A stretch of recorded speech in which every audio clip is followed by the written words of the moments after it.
What are eclipses? The moon's orbit around Earth is slightly tilted with respect to the Earth's orbit around the sun. As a result, the moon travels above and below Earth's orbit. But on rare occasions, Earth, moon, and the sun line up. When an object in space comes between the sun and a third object, it casts a shadow on that object, causing an eclipse to take place. There are two types of eclipses: solar eclipses and lunar eclipses. The words solar and lunar come from the Latin words for sun and moon.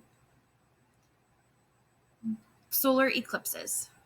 During a new moon, the moon lies between Earth and the sun. A solar eclipse occurs when the moon passes between the Earth and the sun, blocking sunlight from the Earth. The moon's shadow then hits Earth. A total solar eclipse. The very darkest part of the moon's shadow is the umbra. You can see how the umbra strikes Earth in figure 3. Within the umbra, the sun's light is completely blocked. Only people within the umbra experience a total solar eclipse. During a total solar eclipse, the sky grows as dark as night. The air gets cool and the sky becomes an eerie color. You can see the stars and the solar corona, which is the faint outer atmosphere of the sun. A partial solar eclipse. The moon casts another part of its shadow that is less dark than the umbra. This larger part of the shadow is called the penumbra. In the penumbra, part of the sun is visible from the Earth. During a solar eclipse, many people in the penumbra see only a partial eclipse. If you look down at figure 1, we can see those different parts of the shadow. So when any object makes a shadow, we have this darker area where almost all of our light is blocked out. And then we have our penumbra, which is this lighter area around the edge. If you look at the moon's shadow in our picture, you can see where umbra is labeled in the middle. That's the darkest part of our shadow, and it only hits a small piece in the middle of that shadow. But then our penumbra spreads out a lot further. So there's a little bit more light that's there, but it's still blocking, and you're still in part of that shadow. Lunar eclipses. During most months, the moon moves near Earth's shadow, but not quite into it. A lunar eclipse occurs at a full moon, when Earth is directly between the moon and the sun. You can see a lunar eclipse in figure 4. During a lunar eclipse, Earth blocks sunlight from reaching the moon. The lunar eclipses only occur when there's a full moon because the moon is closest to Earth's shadow at that time. This is figure 4 down below, so you can see that the sunlight's coming from this left-hand side, which is why we have daylight on this side of the Earth. And then on the dark side, where we have nighttime in Earth's shadow is blocking the light from the moon. So here we have the moon's pathway.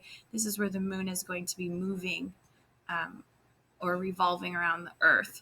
And once it crosses into that shadow, the Earth actually blocks the light from the moon, so the moon gets a dark color. A total lunar eclipse. Like the moon's shadow in a solar eclipse, Earth's shadow has an umbra and a penumbra. When the moon is in Earth's umbra, you see a total eclipse. Unlike a total solar eclipse, a total lunar eclipse can be seen anywhere on Earth that the moon is visible. So you're more likely to see a lunar eclipse than a total solar eclipse. The moon, if you think about it, the Earth is bigger than the moon, so it's going to make a much bigger shadow than the moon is. Partial lunar eclipses. For most lunar eclipses, Earth, the moon, and the sun are not quite in line, and only a partial lunar eclipse results. A partial lunar eclipse occurs when the moon passes partially into the umbra of Earth's shadow. The edge of the umbra appears blurry, and you can watch it pass across the moon for 2 to 3 hours.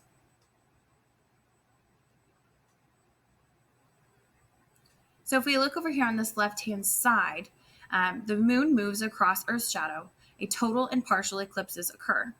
This diagram is not to scale, but if we try to draw a circle and label it T to show where the moon would be during a total eclipse.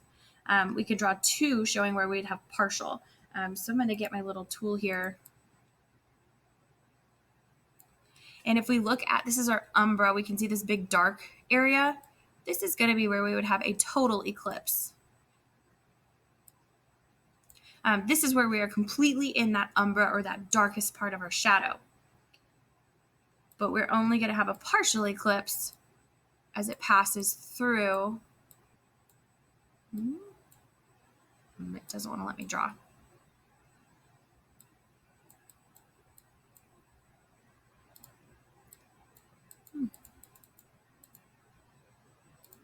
We're going to have a partial eclipse here around the edge. Okay, with dots.